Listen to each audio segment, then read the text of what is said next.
আচ্ছা, তো যেখানে আমরা শেষ করছিলাম ওখান থেকে আমরা শুরু করতেছি। আপনাদের আহ আচ্ছা, যে কথাটা বলতেছিলাম, তো এখানে এই ওয়েবসাইটটা আপনার আহ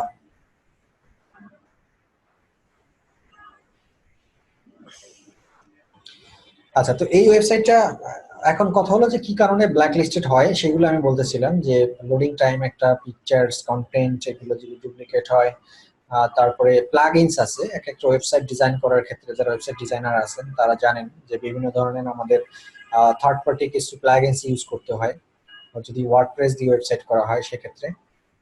আবার পিএইচপি মাইএসকিউএল দিয়ে যদি সরি এইচটিএমএল ওয়েবসাইট করা হয় সেক্ষেত্রেও আমাদের কিছু মেকানিজম ইউজ করতে হয়। তো এগুলো যদি বেশিরভাগই আমরা ফ্রি ভার্সনগুলো ইউজ করার চেষ্টা করি, বা কোনো ফ্রি থিম যদি আমরা ইউজ করি বা টেমপ্লেট ইউজ করে আমরা কোনো ওয়েবসাইট তৈরি করি, সেক্ষেত্রে ভিতরে বাগস থাকতে পারে। কারণ যে ব্যক্তি এই ওই টেমপ্লেটটা ইউজ করছে সে তো অবশ্যই চাইবে না যে আপনি তার টেমপ্লেটটা আপনি ফ্রি ইউজ করেন। আর যদি আমরা ওয়েবসাইট গুগল থেকে বিভিন্ন ফ্রি টেমপ্লেট ডাউনলোড করে সেটাকে কাটসিট করে আমরা ছুরি কাছি বসাইয়া তারপরে আমরা আমাদের মতো করে নিজেদের সম্পত্তি হিসেবে বানিয়ে নিই। কিন্তু আপনারা জানেন কিনা জানি না যে ওয়েবসাইটের ভিতরে যে কোডিং গুলো আছে সেই কোডিং গুলো যিনি করছেন নিশ্চয়ই সে এত বোকা না যে আপনাকে ফ্রি ইউজ করতে দিছে তার মানে তার নিজস্বতা বা তার মেকানিজমটা সে ওখানে অ্যাপ্লাই করে নেয়। হ্যাঁ, এমন বোকা বাংলাদেশে বা পৃথিবীতে খুব কমই আছে। দ্যাট মিনস আপনার যে ফ্রি টেমপ্লেট গুলো বা আমরা ফ্রি যে থিম গুলো ইউজ করি সেখানেও কিন্তু আমাদের রিস্ক থেকে যায়। কারণ ওই কোডিং এর ভিতরে কোনো একটা জায়গায় হয়তোবা তাদের কোনো বাগস তারা দিয়ে রাখছে, বা কোনো একটা কোডিং তাদের ফিডব্যাক কোডিং দিয়ে রাখছে, যাতে আপনি ইউজ করলে বা ডাউনলোড করলে সে বুঝতে পারবে যে এরকম একটা ব্যক্তি বাংলাদেশ থেকে আপনার থিমটা সে ইউজ করতেছে।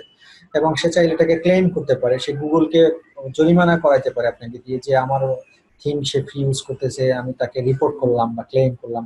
বিভিন্ন এক্স ওয়াই জেড মানে লাভ লাভ অনেক ব্যাপারের কারণেই কিন্তু আপনার ওয়েবসাইট ব্ল্যাক লিস্টেড হতে পারে, গুগল করতে পারে আপনাকে। এটা গুগল একমাত্র এখতিয়ার। তো আমি যখন এই ওয়েবসাইটটা যখন যিনি এই ওয়েবসাইটটা তিনি তৈরি করেছিলেন এই এলিট পেইন্টের, সেই ব্যক্তি ওয়েবসাইটটা তৈরি করার পর পাবলিশ করার পর সে এটা নিয়ে অনেকদিন সার্ভাইভ করছে। সে কোনোভাবেই সে গুগলকে এটা ইন্ডেক্স করতে পারে নাই বা এনলিস্টেড করতে পারে নাই। ফাইনালি এলিট পেইন্ট কর্তৃপক্ষ ওই ব্যক্তির কাছেই বলছে, ভাই আপনি নিজে ওয়েবসাইট তৈরি করছেন, আপনি নিজেই এটাকে একটু ঠিক করে দেন। অ্যাটলিস্ট এসইও করতে হবে না, আপনি অ্যাটলিস্ট আমার গুগলে যাতে আপনার আমার ইউআরএলটা শো করে সেই ব্যবস্থা চলে করে দেন।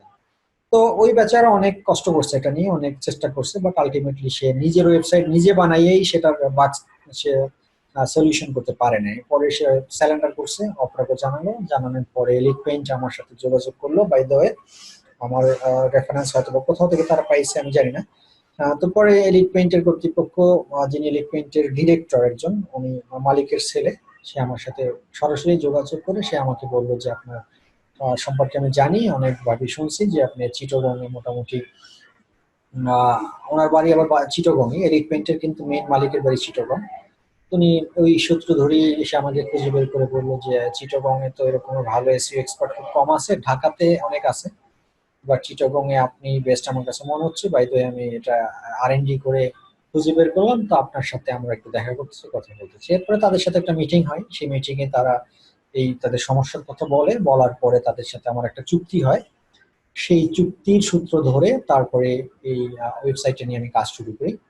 তো পরবর্তীতে আমি ওয়েবসাইটটা নিয়ে যখন অডিট করলাম, অডিট ফার্স্ট আমার স্টেপ ছিল, অডিট করলাম ওয়েবসাইটটাতে, তৎকালীন ওয়েবসাইট মানে আগের যে ওয়েবসাইটটা সেই ওয়েবসাইটটা অডিট করে আমরা দেখলাম যে ওই অডিটে এসইও অডিট, এটা এসইও অডিটের মধ্যে আমরা দেখলাম প্রচুর পরিমাণে প্রবলেমস আছে।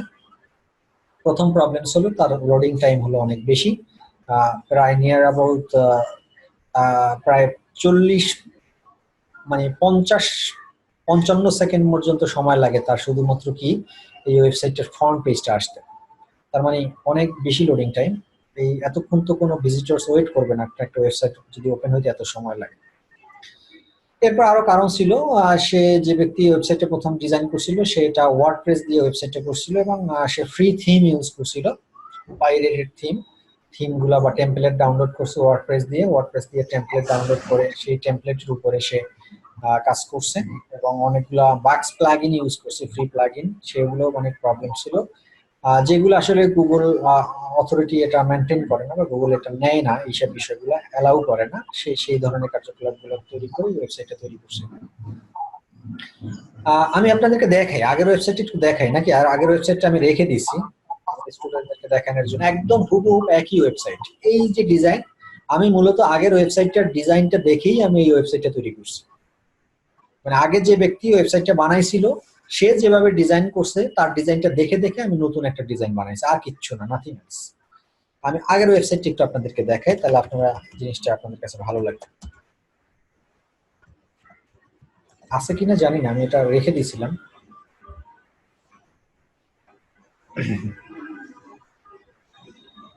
খেয়াল করেন কি পরিমাণ টাইম নিতেছে, দেখেন। এই যে এতক্ষণে মেইন পেজটা আসলো।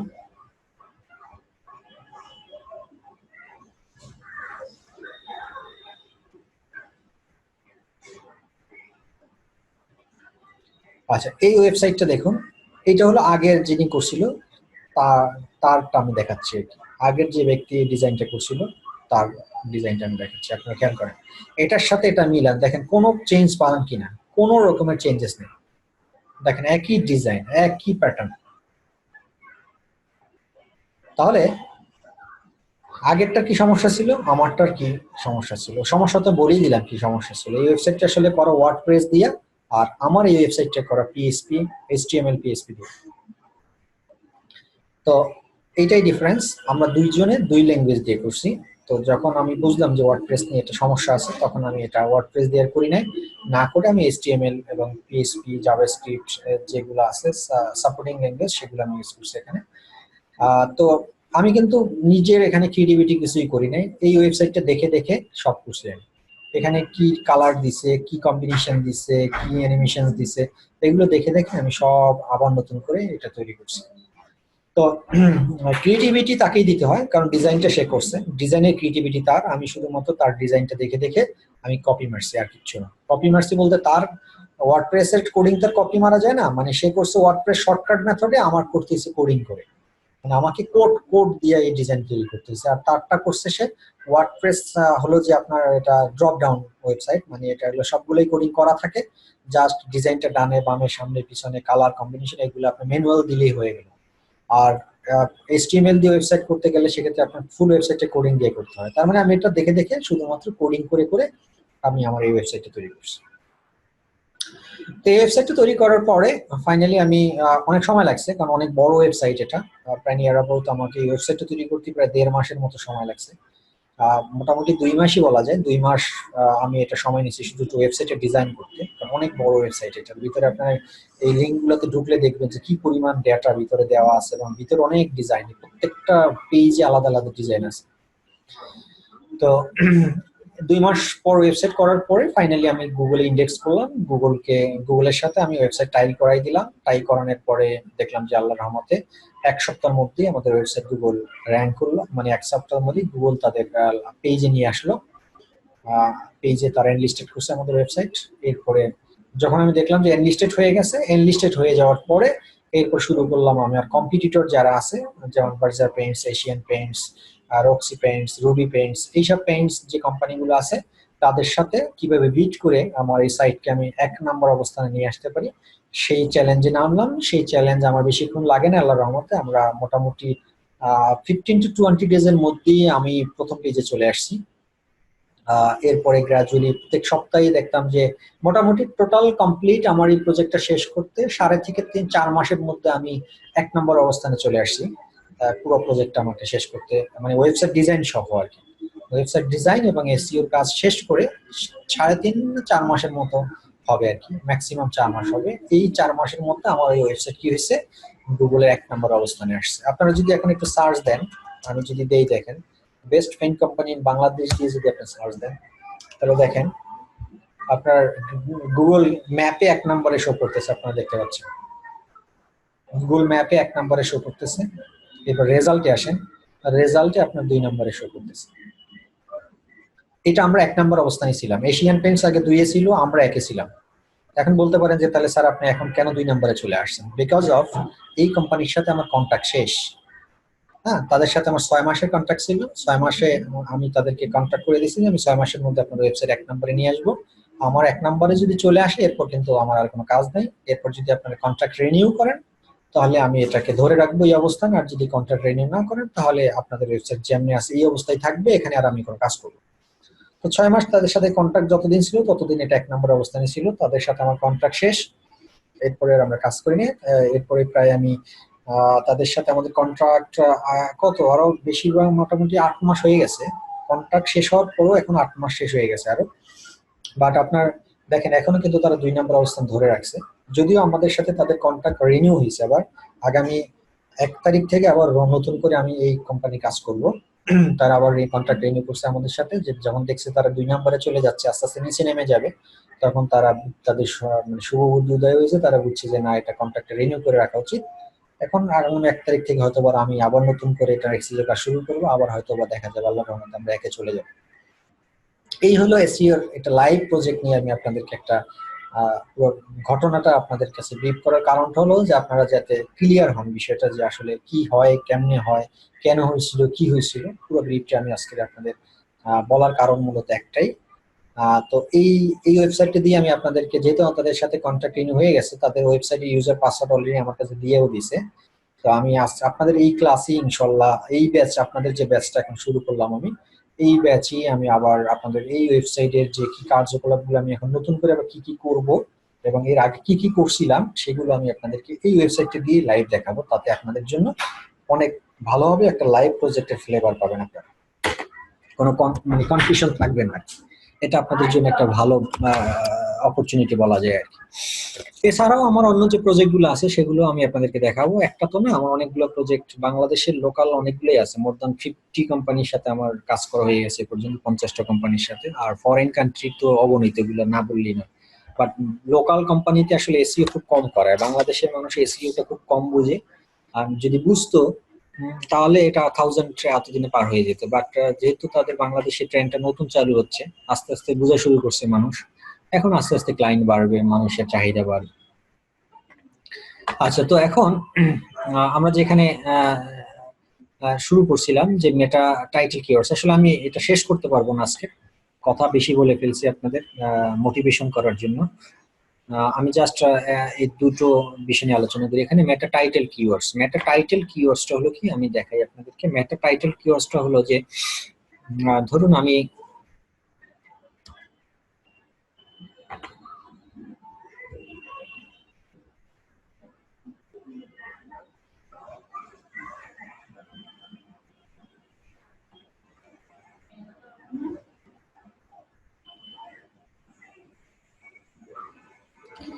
আচ্ছা, মেটা টাইটেল কিওয়ার্ডসটা হলো যে আপনি যখনই কোন একটা ওয়েবসাইটের ওপেন করবেন, ওপেন করার পরে এই যে টপ বারের দিকে, এই যে টপ বার, প্রত্যেকটা টপ বারে একটা লেখা শো করে।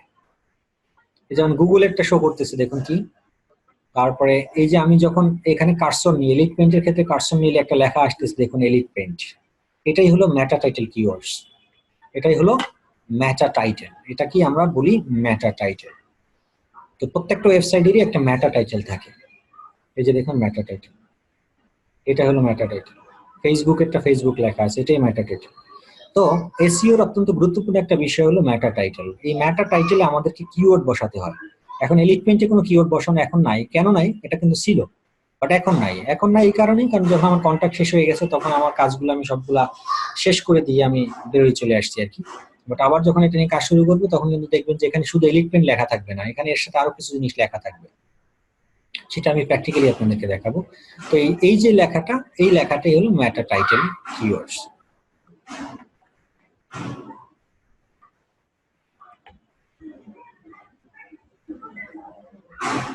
এরপরে কি আছে দেখুন, মেটা ডেসক্রিপশনস কিওয়ার্ডস। এটা কি? এই যে মেটা ডেসক্রিপশনস। মেটা ডেসক্রিপশন বলতে আমরা কি বুঝি? মেটা ডেসক্রিপশনসটা হলো দেখুন যে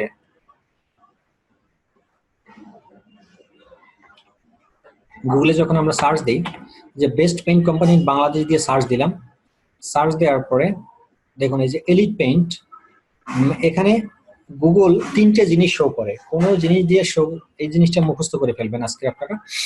মেটা টাইটেল শো করবে, ইউআরএল বা এটাকে পার্মালিঙ্ক অথবা ইউআরএল বলে। পার্মালিঙ্ক কি, ইউআরএল কি সেটা আমি বলবো, দেখাই দেবো আপনাদের। এতটুকুই জানেন, ইউআরএল অথবা পার্মালিঙ্ক শো করবে। আর যে এর সাথে এডিশনাল যে একটা ডেসক্রিপশন শো করে, এই ডেসক্রিপশনসটার নামই হলো মেটা ডেসক্রিপশনস। দেখুন ঠিক তেমনি এশিয়ান পেন্টসেরও এখানে কি শো করছে, টাইটেল শো করছে, মেটা টাইটেল, ইউআরএল শো করছে, আর একটা কি শো করছে, মেটা ডেসক্রিপশন শো করছে। প্রত্যেকটা সাইটেরই কি দেখ এই তিনটে জিনিস একই জিনিস শো করবে, টাইটেল, ইউআরএল, ডেসক্রিপশনস। কি ডেসক্রিপশনস? এটাকে বলি আমরা মেটা ডেসক্রিপশনস। আচ্ছা, মেটা ডেসক্রিপশনস অত্যন্ত গুরুত্বপূর্ণ একটা জিনিস ওয়েবসাইট। আমরা যারা এসইও করি না, যেসব ওয়েবসাইটের এসইও করা হয় না, সেই সব ওয়েবসাইটেরও কিন্তু মেটা ডেসক্রিপশন গুগল শো করে। এখন সেটা কিভাবে শো করে, বা মেটা টাইটেলও শো করে। আপনি একটা ওয়েবসাইট তৈরি করলেন, আপনার ওয়েবসাইটের ভিতরে যদি আপনি মেটা টাইটেল, মেটা ডেসক্রিপশন এসইও নাও করেন, সেক্ষেত্রে কিন্তু গুগল আপনার ওয়েবসাইটের মেটা টাইটেল, মেটা ডেসক্রিপশন শো করবে। বাট সেটা শো করবে গুগল সৌদ্দিঘি হয়ে, মানে আপনার ওয়েবসাইট থেকে অটোমেটিকলি ওই যে রোবটের কথা বললাম, রোবট যে কোনো একটা ডেটা ক্রাউল করে আপনার এখানে রিপ্রেজেন্ট করবে।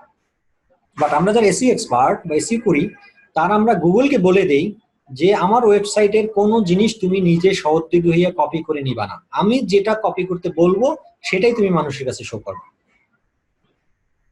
তো এটা কেন করি? এটা এই কারণেই করি কারণ মানুষ কি বিষয় দিয়ে সার্চ দিতে পারে, কোন লেখা দিয়ে মানুষ বেশি সার্চ দেয়, এটা নিয়ে আমরা কি করি, আগে মেকানিজম করি, আগে আমরা অ্যানালাইসিস করি, এটাকে বলি কিওয়ার্ড। এই কিওয়ার্ড অ্যানালাইসিস করি, অ্যানালাইসিস করে যে আমরা মোটামুটি টার্গেটেড কিছু কিওয়ার্ড ফাইন্ড আউট করি, সেই টার্গেটেড কিওয়ার্ড গুলোই আমরা সেট করি কোথায়, মেটা ডেসক্রিপশনসে এবং মেটা টাইটেলে। যাতে কোনো ব্যক্তি যদি আমার এই যে 50টা কিওয়ার্ড আমি সিলেক্ট করলাম বা ফাইন্ড আউট করলাম, এই 50টা কিওয়ার্ডের কোনো একটা কিওয়ার্ড দিয়ে যদি কেউ সার্চ দেয়, যাতে আমার ডেসক্রিপশনসের সাথে বা আমার টাইটেলের সাথে মিলে যায়, মিলে গেলেই তো তখন আমার ওয়েবসাইটটাকে গুগল তাকে সবার সামনে শো করবে। এই কারণেই মূলত যারা আমরা এসইও কাজ করি তারা মেটা টাইটেলে আমাদের পছন্দের কিওয়ার্ড বসাই, মেটা ডেসক্রিপশনসে আমরা পছন্দের মেটা ডেসক্রিপশনস কিওয়ার্ড বসাই।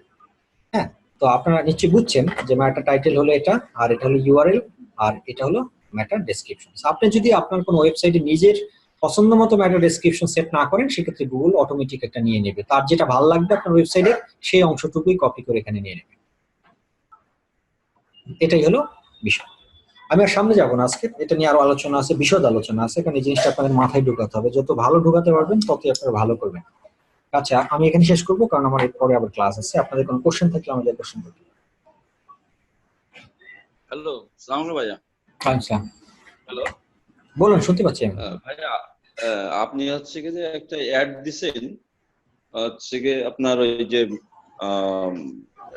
মোবাইল অ্যাপ্লিকেশনের উপরে। জি।